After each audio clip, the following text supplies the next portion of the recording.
கிறிஸ்துவுக்குள் பிரியமான அன்பு சகோதர சகோதரிகளே, தேவனுடைய பெரிதான கிருபையினால் நாம் தொடர்ச்சியாக தியானித்து வரும் 93 நாட்கள் நினைவு கூறுதல் தொடர் தியானத்தில் இன்று 15ஆம் நாள். இன்றைய நம் தியானத்தின் தலைப்பு, இந்த பாத்திரம் என் இரத்தத்தினாலாகிய புதிய உடன்படிக்கை.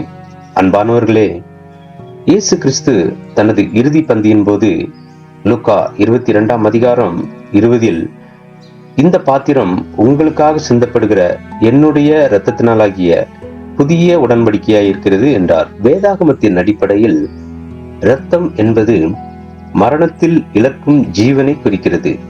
இந்த பாத்திரத்தில் உள்ள திராட்சரசம் என்பது உண்மையான இரத்தம் அல்ல, அது ஒரு பலியின் அடையாளம்.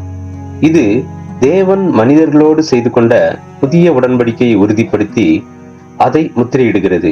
லேவியராகமம் 17ஆம் அதிகாரம் 11 மாம்சத்தின் உயிர் இரத்தத்தில் இருக்கிறது. இரத்தம் சிந்தப்படுவது என்பது மரணத்தை குறிக்கிறது. அதாவது ஒருவர் தனது ஜீவனை மற்றவர்களுக்காக விட்டுக் கொடுப்பதை குறிக்கிறது. இயேசுவின் இரத்தம் தேவனும் பாவிகளாகிய மனிதர்களும் மீண்டும் இணைவதற்குரிய புதிய உடன்படிக்கையை உறுதிப்படுத்துகிறது. இது பழைய நியாயப்பிரமாண உடன்படிக்கையை மாற்றி குறைபாடுகளுள்ள மனிதர்களுக்கு தேவனுடைய இரக்கத்தை பெற்றுத் தருகிறது. மோசேயின் மூலமாக தரப்பட்ட பரிபூர்ண உடன்படிக்கையாகிய நியாயப்பிரமாண உடன்படிக்கை ஒரு மனிதன் ஜீவனை பெற அதற்கு முழுமையான கீழ்ப்படிதலை வலியுறுத்துகிறது. ஆனால் அபூர்ண மனிதர்களுக்கு மத்தியில் அது சாத்தியமில்லாமல் போனது.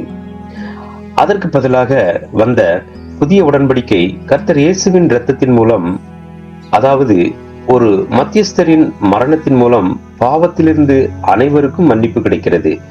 இதன் மூலம் மனிதர்கள் ஆதாம் பாவமில்லாமல் இருந்த பரிபூர்ண நிலைக்கு உயர்த்தப்படுவார்கள்.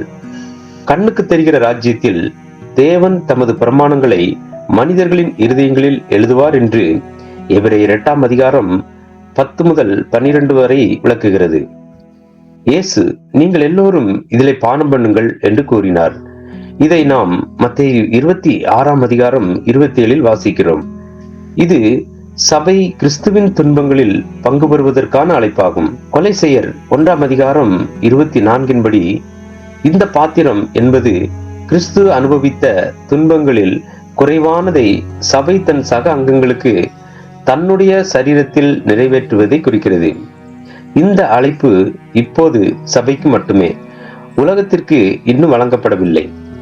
1 தீமோத்தேயு 2ஆம் அதிகாரம் 6 கர்த்தர் இயேசு சிந்திய இரத்தம் என்பது எல்லா மனிதர்களுக்குமான மீட்கும் பொருளாகும். இப்படியாக சபை முதலில் இந்த பாத்திரத்தில் பானம் பண்ணுவார்கள், அதாவது துன்பப்படுவார்கள். கிறிஸ்துவோடு கூட துன்பப்படுகிறவர்கள் அவரோடு கூட சுதந்திரவாளிகளாக மாறுவார்கள். ரோமர் 8ஆம் அதிகாரம் 17 கிறிஸ்துவுடனே கூட நாம் மகிமைப்படும்படிக்கு அவரோடு கூட பாடுபட்டால் அப்படி ஆகும். சபை முழுமையடைந்த பின்னர் இந்த புதிய உடன்படிக்கையின் மூலம் உலகம் முழுவதும் ஆசீர்வதிக்கப்படும். இந்த நினைவு கூறுதலின் ஆசரிப்பின் மூலம் கர்த்தர் வரும் வரை அவருடைய மரணத்தை நாம் தெரிவிக்கிறோம். எதிர்காலத்தில் தேவனுடைய ராஜ்யத்தில் அவரோடு இணைந்து நவமான பாத்திரத்தில் பருகுவோம். அது மகிழ்ச்சியின் பாத்திரமாக இருக்கும். நாம் கேட்ட இந்த சத்தியத்தை நம்முடைய இருதய பலகையில் எழுதிக் கொள்வோமாக.